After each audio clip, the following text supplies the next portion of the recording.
We are on the verge of a long holiday weekend, and a lot of people are getting ready to head out, have some fun in the sun.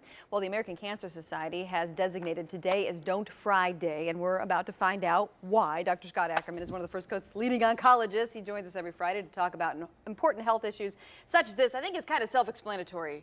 Don't Fry Day. I mean, we're talking about getting out in the sun, and I'm going to go on a limb here and say it's about not burning. Right. It's not about French fries. Okay. All right. Not about, yeah, all right. That's actually, when I first saw it, that's what I thought. We're not going to fry chicken. We're not going to fry French fries. No, it's not about that at all. The American Cancer Society has designated today, the Friday before Memorial Day, as Don't Fry Day. And fry, this is to raise awareness of sun safety and encourage people to take steps to protect their skin from the sun. So don't fry your skin in the sun. So don't fry day. Yeah, because there are a lot of health repercussions from getting too much sun exposure. So let's talk about it from the expert, from our oncologist and our doctor extraordinaire. What are some of the things that we can do to stay safe in the sun? I mean, really, let's go beyond just put sunblock on and head out. Well, you can do lots of things. So first of all, cover up. The sunblock is, cover up. But cover up is more than just sunblock. You can wear protective clothing. If you go outside with a shirt, if I wore this shirt outside, I wouldn't get hardly any protection from the sun. So regular clothing, regular shirts don't give you a lot of protection from the sun. It's really a false sense of security. Yeah, see, I would not have known that. I would assume that because you're wearing that shirt, you're automatically protecting yourself. You need to get clothing that has a UPF, ultraviolet protection factor. And a lot of the fishing shirts, not something like you're wearing today, Casey. My giant Post-it note dress. There's no sun protection on this thing. And probably stores that you may not frequent, but they do have sporting goods stores that have these UPF clothes, and these are really good. And actually, the great stuff you can wear. You go out to the beach. If it has UPF on it, that means it protects you from the sun. Also, wear a hat to shade your neck and your face, because your neck and face get exposed to a lot of sun over the years. And I sadly see a lot of patients who have very bad skin cancers involving their ears and their nose and their face, and that's because of chronic exposure to the sun, not wearing a hat for many, many years.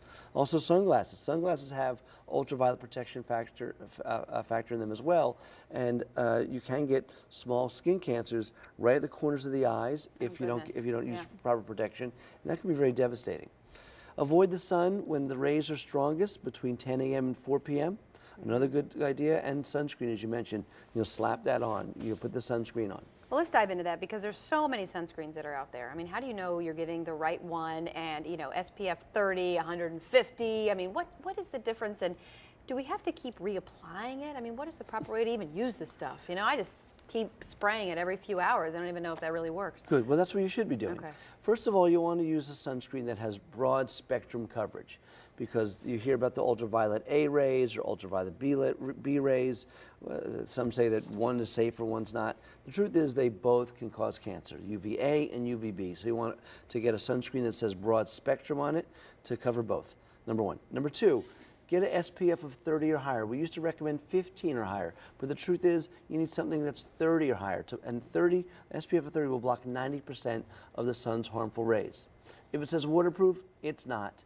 It may be waterproof, but it's not. You gotta put it on your skin. If you go in the water, it's going to wash off. So all the sunscreens are only water resistant. They're not waterproof.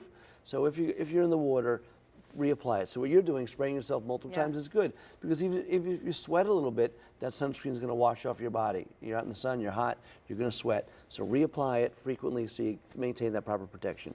And as we've talked about here in the past, there's different components to sunscreens. Some of them are made with zinc oxide, and some of them are made with some other chemicals. And some of these chemicals actually may do more harm than good.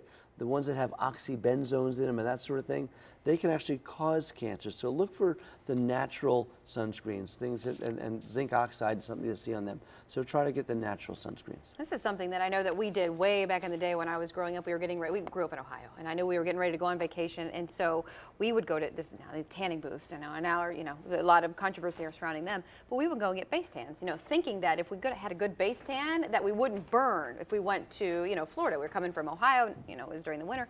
So is that a good idea? I mean, looking back on it, getting those base tans, does that even help you? Well, the truth is that you're still going to burn, because those base tans are only going to be one kind of ultraviolet rays. There's other ultraviolet rays, and you're still going to burn.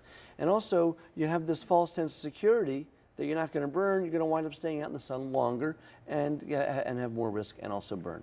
And also, don't forget, tanning beds increase your cancer risk, especially the risk of melanoma.